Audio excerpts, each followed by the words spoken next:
আসসালামু আলাইকুম রহমতুল্লাহ। প্রিয় খামারি ভাই বোনেরা সকলেই কেমন আছেন? আশা করি ভালো আছেন। দেশ এবং দেশের বাইরে থেকে যারা এই মুহূর্তে ভিডিওটি দেখছেন তাদের সকলকে স্বাগতম। এখন যে বিষয়টি নিয়ে আলোচনা করব সে বিষয়টি হচ্ছে কম খরচে মুরগির বাচ্চাকে কিভাবে ব্রুডিং করবেন এবং কম খরচে কিভাবে ব্রুডিং করা যায় এই বিষয়টি নিয়ে আলোচনা করব। চ্যানেলে নতুন হয়ে থাকলে অবশ্যই চ্যানেলটিকে সাবস্ক্রাইব করে সঙ্গে থাকবেন, আর যারা অলরেডি সাবস্ক্রাইব করছেন তাদেরকে অসংখ্য ধন্যবাদ। নতুনদের জন্য খুবই একটি গুরুত্বপূর্ণ ভিডিওটি না টেনে অবশ্যই সম্পূর্ণ ভিডিওটি দেখলে অবশ্যই আপনারা কিছু হলেও উপকৃত পাবেন। তো এখন যে আপনারা দেখতে পাচ্ছেন এটি আমার একটি ছোট ভাইয়ের মুরগির খামার। তিনি নতুন করে মুরগি পালন শুরু করেছে এবং তার মুরগির যে ব্রুডিং ব্যবস্থাপনা এবং তিনি কম খরচের মধ্যে কিভাবে ব্রুডিং ব্যবস্থাপনা করেছে এই বিষয়টি সম্পূর্ণ ভিডিওতে দেখানো হবে। অবশ্যই ভিডিওটি সম্পূর্ণ দেখবেন। তা আপনারা দেখতে পাচ্ছেন যে যারা নতুন করে কিন্তু খামার করে তারা অনেক কিছু না জানার কারণে দেখা যায় যে আপনার এই ব্রুডিংয়ে কিন্তু অনেক টাকা পয়সা খরচ করে ফেলে। যেমন একটা ব্রুডিংয়ে করতে চিক গার্ড প্রয়োজন, তারপরে হফার প্রয়োজন। এগুলো কিন্তু দেখা যাচ্ছে যে অনেকেই চিক গার্ড আপনার স্টিলের অথবা টিনের কিনে নিয়ে আসে, অনেক টাকা খরচ হয়। আবার হফার আপনার টিনের কিনে নিয়ে আসে, ওগুলো টিনের হয়ে থাকে, ওগুলো দেখা যায় অনেক টাকা খরচ হয়ে থাকে। সেক্ষেত্রে কম খরচের মধ্যে কিভাবে মুরগিকে লালন পালন করা যাবে, কম খরচের মধ্যে মুরগি একটা চালান কিভাবে মুরগিকে বড় করা যাবে, সেইটা আমরা সবসময় চেষ্টা করি যে কম খরচের মধ্যে কিভাবে মুরগি পালন করে আপনার লাভবান করা যায়। তো এই যে মুরগিগুলো আপনারা দেখতে পাচ্ছেন এটা কাজী এগ্রেড বাচ্চা। এই মুরগিগুলোকে আমরা খুবই নর্মালভাবে এগুলো খুবই কম খরচের মধ্যে মানে যেটা প্রয়োজন ওইটার মাধ্যমেই আমরা ওইটার মধ্যেই হলো ব্রুডিংয়ের ব্যবস্থাপনা করা হয়েছে।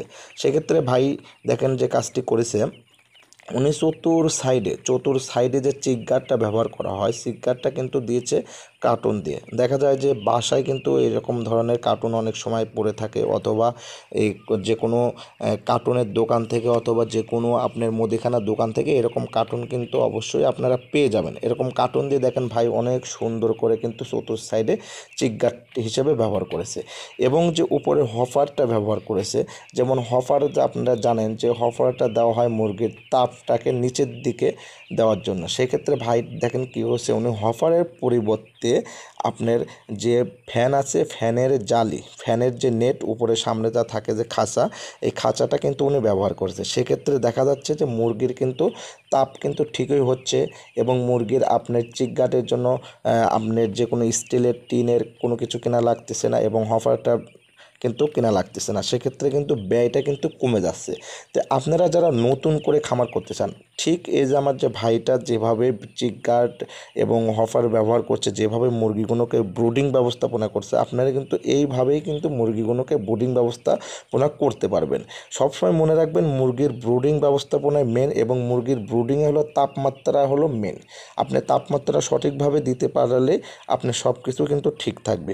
এজন্য আপনারা যারা নতুন করে খামার করতে চান তাদেরকে সকলকেই বলবো যে আপনারা কম খরচের মধ্যে মুরগি পালন করেন, যাতে মুরগি বিক্রি করে কিছু টাকা কিন্তু লাভ করা যায়। আর প্রথমে যদি আপনারা অনেক টাকা খরচ করেন, অনেক ব্যয়বহুলভাবে খরচ করে থাকেন, সেক্ষেত্রে কিন্তু দেখা যাবে যে মুরগি বিক্রয় করে কিন্তু লাভবান হওয়াটা কঠিন হয়ে যাবে। এই জন্য এই ভিডিওটি আপনাদের মাঝে তুলে ধরা হলো, যাতে আপনারা কম খরচের মধ্যে মুরগি ব্রুডিং করতে পারেন এবং কম খরচের মধ্যে মুরগি লালন পালন করতে পারেন, যাতে পরবর্তীতে বিক্রি করে কিছু টাকা প্রফিট করা যায়। তো সকলেই ভালো থাকবেন। ভিডিওটি যদি ভালো লাগে থাকে অবশ্যই চ্যানেলটিকে সাবস্ক্রাইব করবেন, শেয়ার করবেন, লাইক কমেন্ট শেয়ার করবেন। আর সকলেই ভালো থাকবেন। পরবর্তী ভিডিও যে কোনো বিষয়ে পেতে চাইলে অবশ্যই কমেন্টে জানাবেন। সকলে ভালো থাকবেন। আল্লাহ হাফেজ।